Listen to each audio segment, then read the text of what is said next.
Madame, Monsieur, bonsoir et bienvenue dans le journal. Très heureux de vous retrouver sur RTU2. Voici les titres.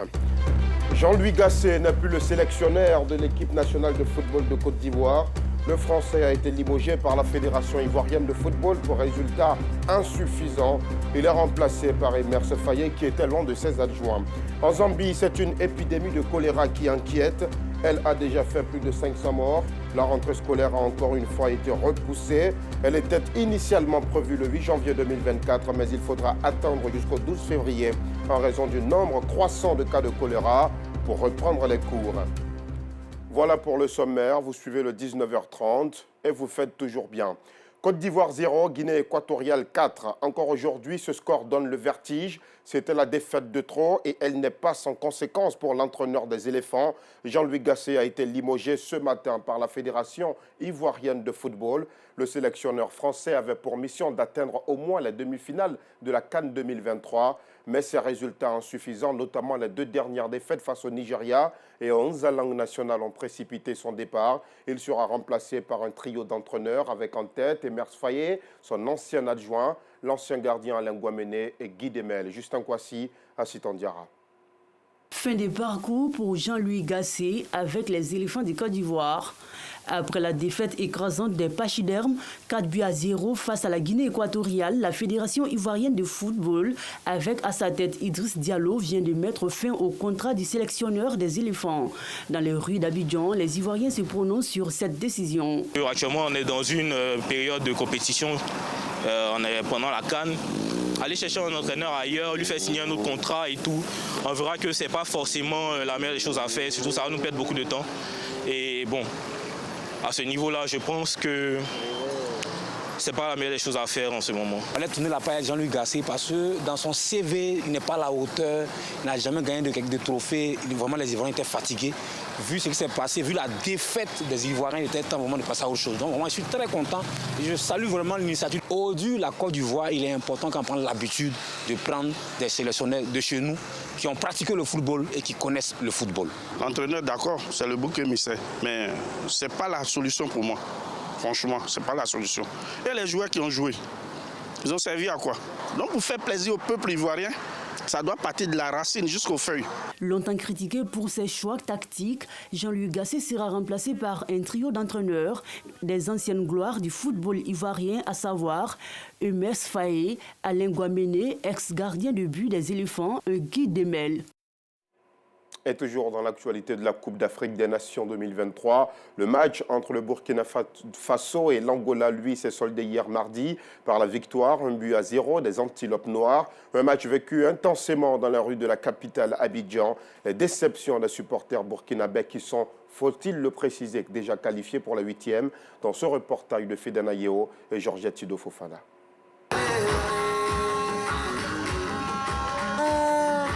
Ils se sont retrouvés dans ce village Kan situé dans la commune de Makori au quartier Anoumambo pour suivre le match qui oppose le Burkina Faso à l'Angola. Eux, ce sont les ressortissants de la communauté burkinabé vivant en Côte d'Ivoire. Quelques heures avant le coup d'envoi, ils sont confiants. La victoire de leur équipe nationale est sans appel. Burkina pour venir, le Burkina va gagner. Ouais, 4-0 propre. Elle est venue pour emporter la coupe au Burkina. Sans coupe, on ne rentre pas. Je crois bien que le Burkina va se qualifier ce soir-là même. Et je crois qu'on va faire la fierté du Burkina et de la Côte d'Ivoire. On va faire 4-0. 20h10, les supporters en unisson avec les joueurs entonnent l'hymne national. C'est le début de la rencontre et le jeu des étalons est rassurant. Mais pas suffisant, l'Angola ouvre le score. Un but qui ne mettra pas en mal la ferveur des supporters burkinabés. Ils gardent encore l'espoir, malgré le coup de sifflet de la fin des 45 premières minutes. Ça nous effraie même pas, rien même. La patrie ou la mort, nous bien croire. Ça. 2-1. Du retour des vestiaires, dans ce restaurant spécialisé dans la cuisine burkinabé, toujours au quartier Anoumambo, difficile pour ses supporters de rester concentrés sur le match.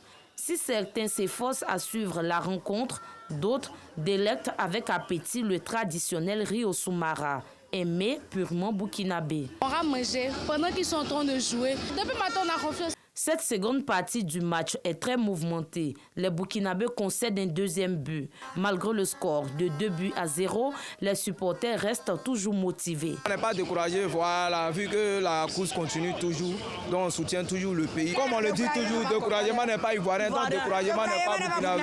À l'issue de la rencontre qui a vu la victoire de l'Angola, le Burkina Faso se classe deuxième de la poule D avec 4 points, assurant ainsi sa qualification pour les huitièmes de finale. Le Burkina Faso qui a donc perdu ce troisième match de la CAN par 2-0. Il y a une confrontation qui était aussi attendue hier mardi, c'est bien l'affiche Gambie-Cameroun. Les Lions indomptables ont arraché leur qualification en huitième de finale dans les toutes dernières minutes de ce match âprement disputé. Retour sur l'ambiance qui a prévalu avant, pendant et après avec Abdelaziz Guira et Clément Boko. Il est 17h ce mardi 23 janvier. Dans la commune de Cocody, au village d'Anono, les yeux des supporters camerounais sont rivés sur les écrans. À leur côté, les Ivoiriens. Le Cameroun joue sa survie dans cette Coupe d'Afrique des Nations face à la Gambie. L'un des enjeux de ce match, la possible qualification des Ivoiriens en cas de match nul ou d'une défaite du Cameroun. Le score est de 0 partout jusqu'au début de la deuxième mi-temps. Et quand le Cameroun ouvre le score à la 56e minute, la joie s'empare des supporters.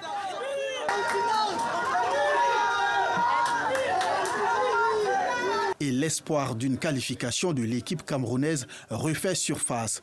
Actuellement, nous sommes très contents parce qu'on vient de faire un but et puis ça va nous permettre de continuer la compétition. Donc là, présentement, nous sommes contents et on espère que les Camerounais ils vont garder le cap ou alors ajouter même 3 autres buts. Tout va bien se passer et si on a passé cette phase de poule, on va aller loin. Cet enthousiasme va s'estomper quand la Gambie revient à un but partout et reprend les devants grâce à un second but à la 85e minute. J'aimerais vraiment qu'on gagne ce match parce que c'est un match vraiment capital pour nous. Il faut qu'on gagne. Et parce que si on ne gagne pas, on retourne. Mais bon, on est toujours dans l'espoir. L'égalisation a tout changé. Et les Gambiens sont en train de menacer. On espère que les Camerounais vont se ressaisir.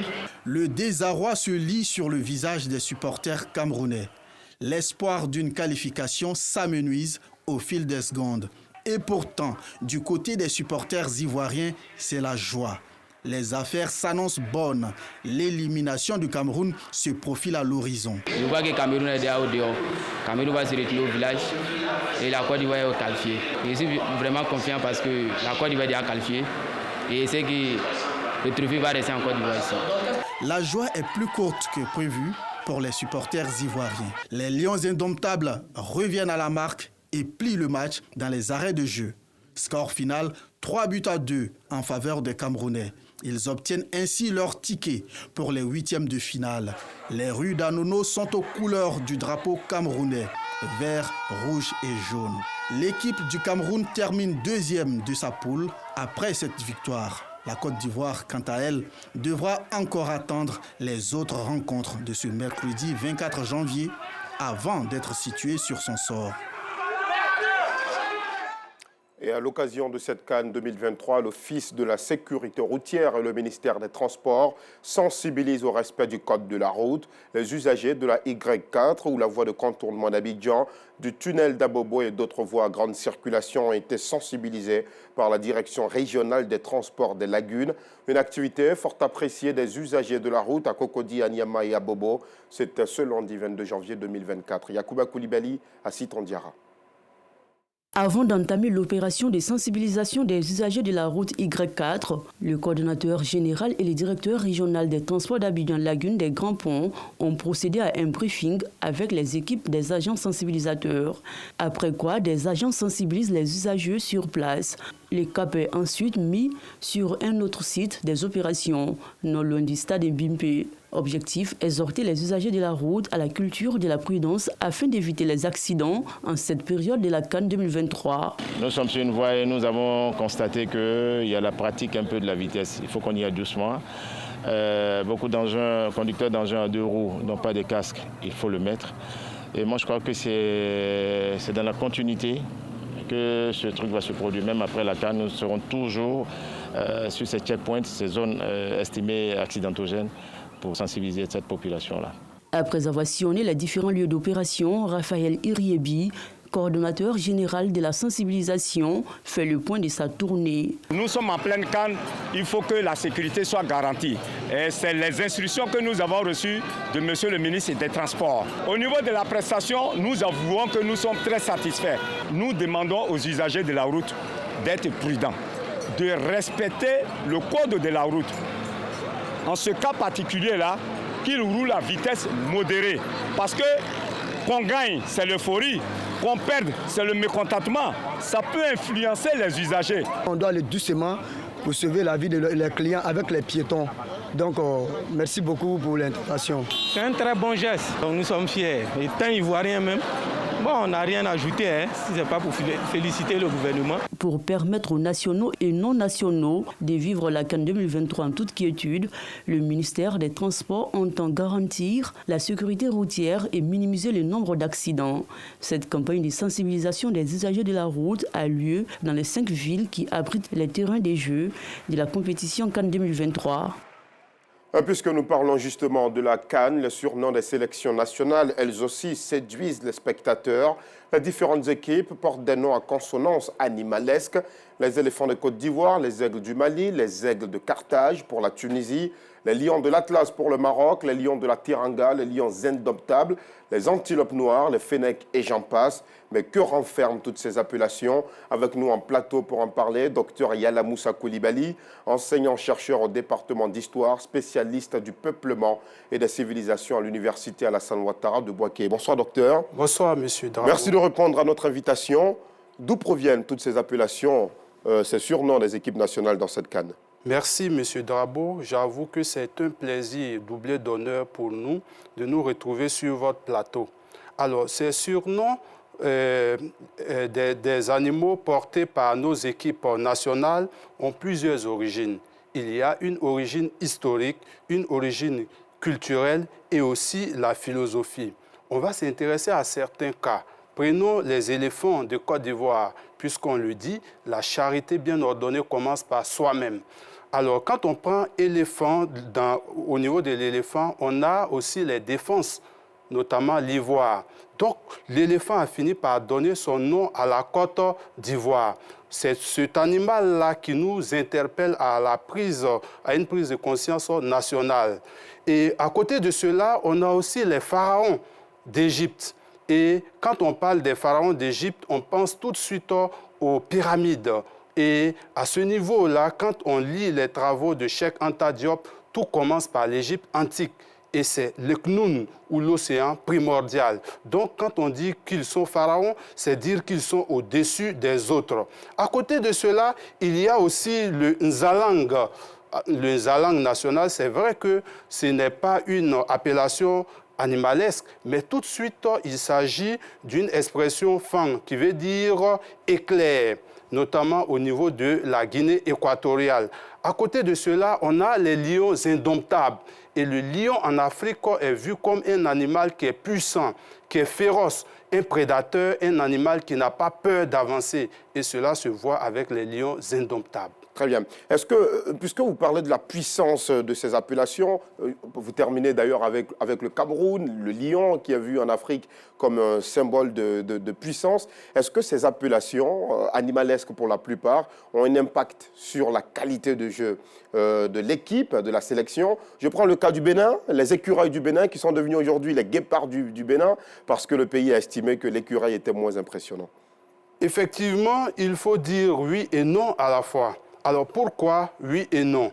Déjà, il faut savoir que quand on prend le nom d'un animal ou quand on emprunte le nom d'un animal, cela veut dire qu'on devrait se comporter comme cet animal. C'est dire qu'il faut voir là les valeurs positives qui se retrouvent chez cet animal. Notamment l'éléphant. Quand on prend l'éléphant en Côte d'Ivoire, on se rend compte que c'est un animal qu'on retrouve non seulement au niveau de la zone savanicole, mais aussi de la zone forestière. Et donc, cet animal-là devrait pouvoir nous amener à dire on va faire comme l'éléphant, parce que l'éléphant est fort, il intimide les autres. Mais à côté de cela, Non, parce que tout simplement, on voit les Super Eagles du Nigeria qui ont fini par transporter l'éléphant de Côte d'Ivoire. C'est dire que c'est une... Disons que l'aigle est monté sur l'éléphant pour prendre son envol. Justement. Donc, c'est dire que c'est une question de représentation culturelle et de représentation philosophique chez les peuples africains. Et tout cela, oui, et tout cela trouve une justification dans l'onomatologie, c'est cela, rationnel? Alors, à ce niveau, on a l'onomastique. L'onomastique, il s'agit là de la science qui étudie les noms. Et les noms sont chargés positivement ou encore négativement. Il convient ici pour les individus de pouvoir appliquer la partie positive pour tendre vers le bien, vers la force, vers l'union. Très bien. Est-ce que, justement, cette appellation animalesque que les équipes nationales africaines se donnent pourrait avoir un impact aussi sur les générations futures, les générations à venir? Est-ce que c'est quelque chose qu'on laisse finalement à la postérité? Parce qu'en Europe ou en Amérique du Sud, par exemple, les équipes nationales sont souvent reconnues par la couleur de leur maillot. Effectivement, il y a un héritage pour la postérité, il y a un héritage pour les générations à venir. Et là, quand on prend les animaux, il convient de protéger ces animaux-là.